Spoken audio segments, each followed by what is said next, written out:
far as bait casters go, I like to think I've had enough experience with them to have a pretty decent opinion about them.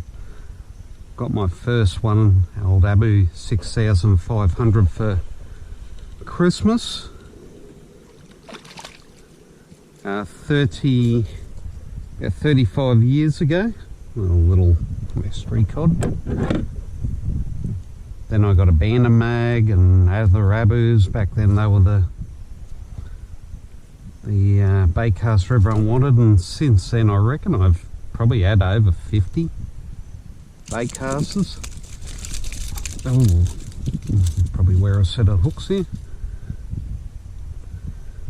And then I discovered the DCs. Got that little cod off. And once I've found them Curado DCs and the SLX DCs, haven't looked back. I'd honestly wouldn't buy another bait caster at the moment, not without the DC technology. It's awesome.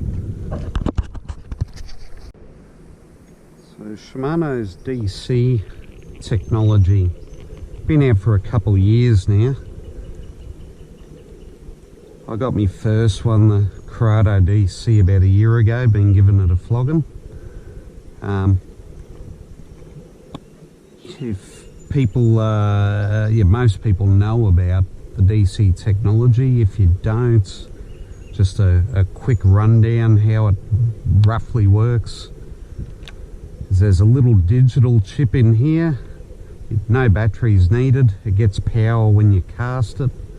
That runs it. That takes about 1,000 readings a second when you cast it. So when you set your cast control, just set it up a little bit looser than what you normally do to make sure it works. Make the most of it.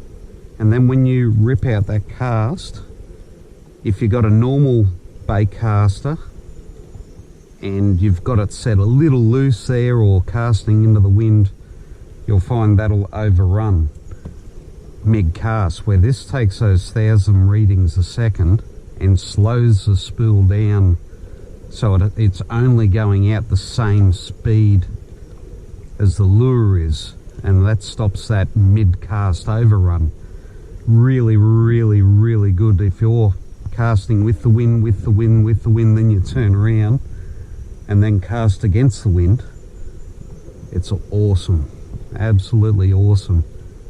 You'll hear the noise. If you hear the noise, some people like it, some don't like it. It doesn't really bother me at all.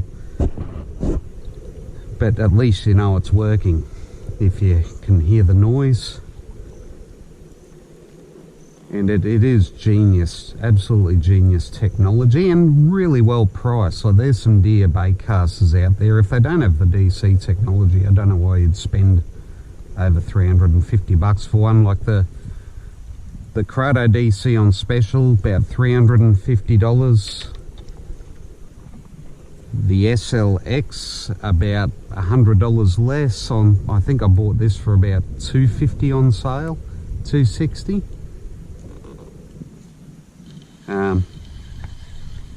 Now the difference between the two, this one, the SLX, has 4 stainless steel ball bearings, 1 roller bearing. The Curado has 6 stainless steel bearings and 1 roller bearing. The SLX has the older Curado gears in it, so they're still very, very good gears. Absolutely nothing wrong with them, tough as nails. The Curado has these finer gears, I forget what they call them, little micro gears or something. So yeah, so when you're winding it in, you know you've got a silky smooth reel. Like, they both cast the same, they got the same digital chip in them, cast controller. But when you're winding this in, you can notice it. But yeah, $100 difference, I don't know. It's really down to your budget. If you can afford the Curado DC, get the Curado. If not, a bit tighter budget, there is absolutely nothing wrong with that reel. I'm happy to use both, but yeah, like I said, that one's a little bit smoother winding it in. It's the only noticeable difference. There's only 5 grams difference in weights. This one's got about 5 kilo drag. This one's 5.5 kilo drag, so that's probably one minor advantage over the SLX. I have actually dunked the Curado twice in the salt water, fished it another 6 months, then sent it to me reel rebuilder. He reckons it was perfect inside, didn't damage anything, nothing wrong with the old computer chip, it's all waterproof, that sort of stuff. Yeah, so both really good reels, very happy with both of them. And if you're new to the game, if you've been using spinning reels, this is the one you want. And I forgot to mention too, so when you've got 4 adjustments on here, you got 1, 2, 3 and 4. 1 is basically free spool, so it's like a not free spool, what do you say, well, no cast control in going in it. So if you click it on 1 and you got the wind with you, you can rip that out a mile, but generally don't use that. Number 2 is awesome. If you load it up with braid, everyday usage, that MIG, yeah, you still use your thumb to stop it, but that MIG cast overrun, yeah, it's eliminated.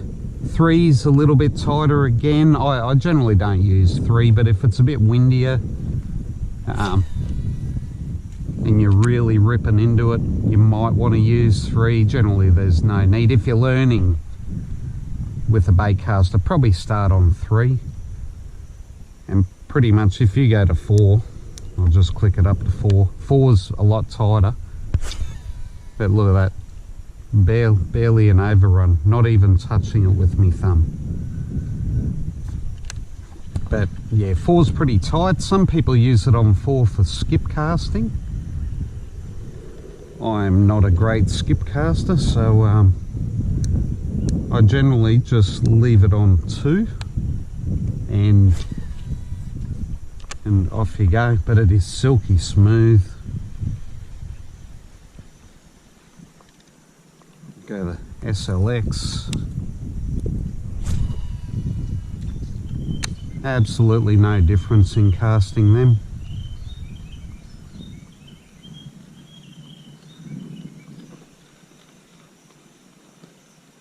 And most other decent quality baitcaster reels, they started over 200 bucks anyway. So you're mad not to just step up, get them, and be done with it. Very happy with them. Forgot to mention with the digital technology in there, when you cast it and it slows the speed down of the reel so it doesn't overrun, it actually enables you to cast a lot further. So you're not getting that overrun on the spool MIG cast in flight. So it makes you cast a hell of a lot further. Super impressive. I also find it good for casting light lures. So with those, yeah, the little light bass lures and the lures we use for Saratoga and that, smaller lures, you can really rip into it. Just rip it out there, get plenty of distance, more than your normal bait caster, which is overrunning MIG cast. That's another little benefit of it. Yeah, brilliant.